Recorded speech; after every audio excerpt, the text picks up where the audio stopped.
నమస్తే, welcome to Andhraprabha TV. నేను సౌజన్య ఉత్తరాల.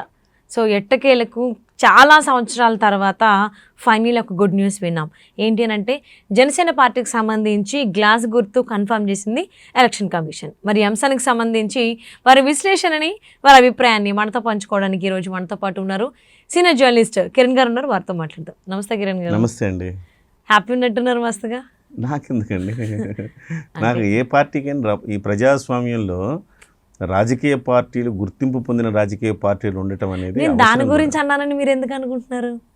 నేను హ్యాపీగా ఉన్నారు కదా అన్నాను, కానీ రాజకీయ పార్టీకి సంబంధించి గుర్తింపు వచ్చింది కదా, సింబల్ వచ్చింది కదా, దానికి హ్యాపీ ఉన్నారు నేను అడగలేదు. అలా అనలేదా? ఈ రోజు హాట్ టాపిక్ అదే కదా అని చెప్పేసి నేను దాని గురించి అంటున్నాను. అంటే మీరు దాని గురించి హ్యాపీగా ఉన్నారు కాబట్టి దాని గురించి మాట్లాడారు. అలా ఏం లేదు, ఇవాళ హాట్ టాపిక్ అదే. ఇప్పుడు జన సైనికులు ఇవాళ రాష్ట్రాల్లో, ఆంధ్రప్రదేశ్లో ఒక మూడో పక్షం రావాలని మేధావులు, చదువుకున్న వాళ్ళు, రాష్ట్రం బాగుపడాలనుకున్న వాళ్ళు, స్వచ్ఛమైన రాజకీయాలు రావాలనుకున్న వాళ్ళు ఈ రాష్ట్రాల్లో జనసేన పార్టీని సపోర్ట్ చేశారు. అందులో వాస్తవం అది. అందులో పార్టీకి సంబంధించి, నాకు పార్టీకి సంబంధించి ఎలాంటి అఫిలియేషన్స్ ఏం లేవు. కానీ ఒక మూడో పక్షం రావాలి.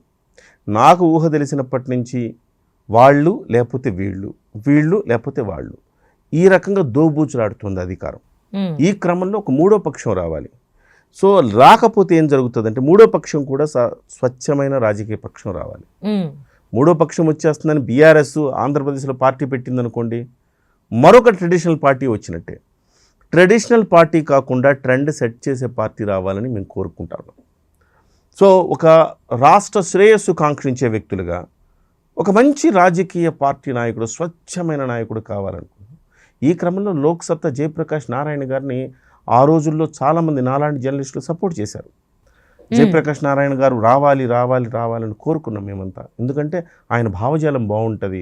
ఇలాగ ఫక్తు రాజకీయాల్లో అవినీతి, అక్రమాలు, దోపిడీలు, దుర్మార్గాలు, కుట్రలు, కుతంత్రాలు ఇవి లేని వ్యక్తి ఆయన అని భావించాం. కానీ దురదృష్టవశాత్తు ఆయన పార్టీ రాలేకపోయింది. ఆ తర్వాత ప్రజారాజ్యం పార్టీని అనుకున్నాం. ప్రజారాజ్యం పార్టీ కూడా అలానే అయిపోయింది. సో ఆ తర్వాత ఒక జనసేన రూపంలో అలాంటి ఒక భావజాలం ఉన్న పార్టీ వచ్చింది కాబట్టి అనేక మంది జర్నలిస్టులు వాటిని సపోర్ట్ చేశారు. మీకు తెలిస్తే మీరు ఆలోచిస్తే ఒక స్వతంత్ర పోరాటం జరిగితే ఎంతైతే సాక్రిఫైజులు చేశారో, అలాగే ఈ రాష్ట్రంలో కూడా 2024 ఎన్నికల్లో అనేక మంది దేశ విదేశాల నుంచి వచ్చి ఓటేసి వెళ్ళారు. ఎందుకు అంటే ఓ స్వచ్ఛమైన రాజకీయ పక్షం వచ్చింది, బలపరచాలి, 2019లో ఆ తప్పు చేశాము, ఈసారి తప్పు జరగకూడదనే ఉద్దేశంతో దేశ విదేశాల నుంచి అనేక మంది వచ్చి సపోర్ట్ చేశారు. ఇవాళ కూడా జనసేన పార్టీ తప్పు చేస్తే నిలదీసి, నిగ్గదీసి అడగగలిగిన ధైర్యం, ఆ రకమైన తెగువ, ఆ రకమైన నిజాయితీ, నిబద్ధత మాలాంటి వాళ్ళలో ఉంది. మేము ఎన్నుకున్నది దేనికి? మీరు మంచి తప్పులు చేయకుండా జనంకి మంచి చేస్తారని. అలా కాకుండా మీరు కూడా తప్పు చేస్తే మేము వాచ్ డాగుల్లాగా ఉంటాం. తప్పు జరగనీయకుండా కాపలా కాస్తూ ఉంటాం. మేము తప్పు జరిగితే చెరిగేస్తాం. ఎందుకంటే కుహన విమర్శలు చేసేవాళ్ళం కాదు, సద్విమర్శలు చేసేవాళ్ళం. ఆ తెలుగుదేశంకైనా జనసేనకైనా ఇవాళ బీజేపీ, తెలుగుదేశం, జనసేన పార్టీలు మూడు కలిసి చేస్తున్న ఈ పరిపాలనలో డెఫినెట్గా రాష్ట్ర ప్రజలకు మంచి జరుగుతుందని భావిస్తున్న అనేక మంది జర్నలిస్టులు, లేకపోతే యాక్టివిస్టులు, ఇలాంటి వాళ్ళలో ఏ పేరైనా పెట్టండి, వాళ్ళలో మేము కూడా ఒక్కళ్ళం. కాబట్టి ఇవాళ ఈ రాష్ట్రంలో కేవలం 6 నెలల్లో 3 లక్షల కోట్ల రూపాయల ఫండ్స్ వచ్చినాయి కేంద్రం నుంచి. గతంలో ఎప్పుడైనా వచ్చినాయి అంటే క్వశ్చన్ మార్కే. 2014 నుంచి 19 వరకు ఈ ఫండ్స్ ఇవ్వలేదనే కదా ఆ రోజు తెలుగుదేశానికి బీజేపీకి మధ్య వారైంది. 2019 నుంచి 24 వరకు ఈ ఫండ్స్ కోసం ఏ రోజైనా జగన్మోహన్ రెడ్డి ప్రయత్నం చేశాడా? అప్పులు తీసుకురావటం, ఈ పప్పులు బెల్లల్లాగా పంచడం, అంతే తప్ప ఈ అమరావతికి కావాలి, లేకపోతే పోలవరంకి కావాలి, లేకపోతే పలానా దానికి కావాలి, రోడ్లు వేయాలి, లేకపోతే మౌలిక సదుపాయాలు కల్పించాలి, ఇలాంటివి ఏమీ లేకుండానే గత ప్రభుత్వం 5 ఏళ్ళు గడిపేసింది. లక్షల కోట్లు ఇచ్చేసామని చెప్పి చెప్పుకోవడం తప్ప, లక్షల కోట్లు ఎవరి డబ్బు ఎవరికి ఇస్తున్నారు? జనానికి బాగా అర్థమయ్యే రీతిలో చెప్పగలిగిన మీడియా సంస్థల్లో, జర్నలిస్టులలో, యాక్టివిస్టులలో నేను ఒక్కడిని. నీ జేబులోంచి డబ్బులు ఏమన్నా ఇస్తున్నారా జగన్మోహన్ రెడ్డి గారు? కాదు కదా. మనలాంటి అనేక మంది సంపాదించి పన్నుల రూపంలో కట్టింది ఏదైతే ఉందో ఆ డబ్బులు తీసుకొచ్చి ఇస్తున్నారు తప్ప వాళ్ళ జేబుల్లోంచి ₹1 ఇవ్వలేదుగా. ఇవ్వనప్పుడు అది ఏ పార్టీ అయినా చెప్పుకోవడానికి వీల్లేదు. నేనంటున్నా, తెలుగుదేశం అయినా, ఈరోజు కూటమి ప్రభుత్వమైనా, మేము ఇన్ని డబ్బులు ఇచ్చాం, అన్ని డబ్బులు ఇచ్చాం. ఎవరు డబ్బులు ఇస్తున్నారు? మీరు ప్రజల డబ్బే ప్రజలకు ఇస్తున్నారు. ఆ అవేర్నెస్ ఈరోజు జనంలో రావటం అనేది శుభ పరిణామం. అందుకే ఇవాళ జనం ఆ తీర్పు ఇచ్చారని అనుకుంటున్నారు. Yes. అంటే అట్ ద సేమ్ టైం ఇప్పుడు ఇన్ని రోజుల తర్వాత అంటే ఇన్ని నెలల తర్వాత ఎలక్షన్ కమిషన్ జనసేన పార్టీకి సంబంధించి సింబల్ని డిక్లేర్ చేయడం, అది కేవలం అంటే ఫ్రీ సింబల్స్లో నుంచి తీసేసి జనసేన పార్టీకి కేటాయించడం అనేది ఎలక్షన్స్ ముందు ఎందుకు జరగలేదు? ఎలక్షన్ అయినాయి అండ్ ఏపీ గవర్నమెంట్ ఫామ్ అయిపోయిన తర్వాత 6 నెలల తర్వాత ఎందుకు ఇచ్చారు? దీన్ని ఏ విధంగా అర్థం చేసుకోవాలి? అది రాజకీయ పార్టీలకు సంబంధం లేని విషయం సౌజన్య గారు. అది ఎలక్షన్ కమిషన్ నిర్ణయించాల్సిన అంశం. అది ఎలక్షన్ కమిషన్కి సర్టన్ రూల్స్ ఉంటాయి, రూల్స్ అండ్ రెగ్యులేషన్స్ ఉంటాయి. ఆ రూల్స్ అండ్ రెగ్యులేషన్స్ ప్రకారంగా ఈసారి వచ్చింది. ఆ అర్హతా ప్రమాణాలు మొన్నటి వరకు ఎలక్షన్ ముందు వరకు జనసేన పార్టీకి లేవు. అర్హతా ప్రమాణాలు సాధించింది కాబట్టి వాళ్ళు ఇచ్చారు. అది దాంట్లో రాజకీయ ప్రమేయాలకు చోటు లేదు. అది ఎవరికైనా ఒకటే. నిజంగా రాజకీయ ప్రమేయ చోటు ఉంటే కేంద్ర ప్రభుత్వంతో సఖ్యతగా ఉండే జనసేన పార్టీ అంతకుముందే తెచ్చుకునేది కదా.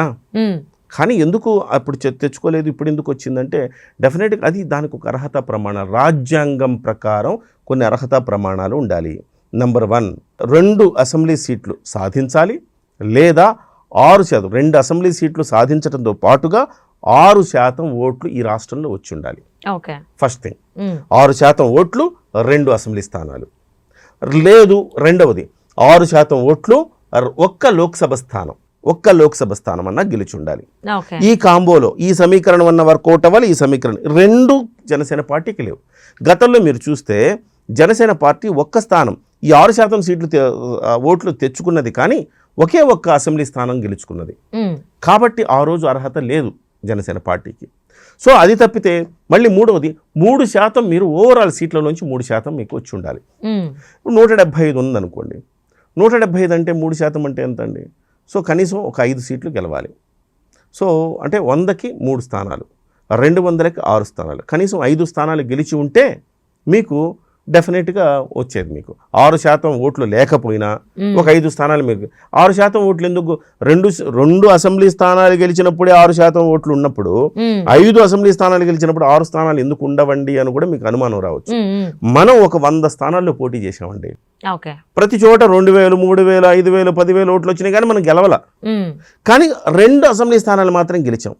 సో ఓవరాల్గా చూస్తే కనుక 100 అసెంబ్లీ స్థానాల్లో మన ఓట్ల సంఖ్య మనం లెక్కిస్తే 6% ఉంటుంది. సో అలా కాకుండా 5 అసెంబ్లీ స్థానాల్లో మనం గెలిచాము, కానీ మనకు 6% ఓట్లు ఉండకపోవచ్చు. మనం పోటీ చేసిందే 10 అనుకోండి, అందులో 5 గెలిచాము, అందులో ఓవరాల్ ఓటింగ్లో 6% రాకపోవచ్చు మనకి. అందుకోసం రాజ్యాంగంలో పలు విధాలుగా పలు ఆప్షన్స్ ఇచ్చిందనమాట. మూడోది నేను చెప్పింది 3%. 4వ ఆప్షన్ ప్రకారం కూడా మీరు లోక్సభలో ప్రతి 25 స్థానాలకు ఒక స్థానం మీకు వచ్చి ఉండాలి. అంటే ఇప్పుడు మీ దగ్గర 25 ఆంధ్రప్రదేశ్లో 20 స్థానాలు ఉన్నాయి, కనీసం ఒక లోక్సభ స్థానం గెలుచుకొని ఉండాలి. సో ఒక భాగం వచ్చి ఉండాలి. ఈ రకంగా అంటే అనేక రకాల పారామీటర్స్లో ఈ ఏ రకమైన పారామీటర్ కూడా జనసేన పార్టీ అర్హత సంపాదించలేదు. ఇప్పుడు అర్హత సంపాదించింది కారణం ఏంటంటే 21 శాసనసభ స్థానాలు, ఒక 2 లోక్సభ స్థానాలు రావటం ద్వారా దీనికి అర్హత సంపాదించింది. కాబట్టి మనకి ఇవాళ జనసేన పార్టీ గుర్తింపు పొందిన పార్టీగా అవతరించిందని చెప్పాలి.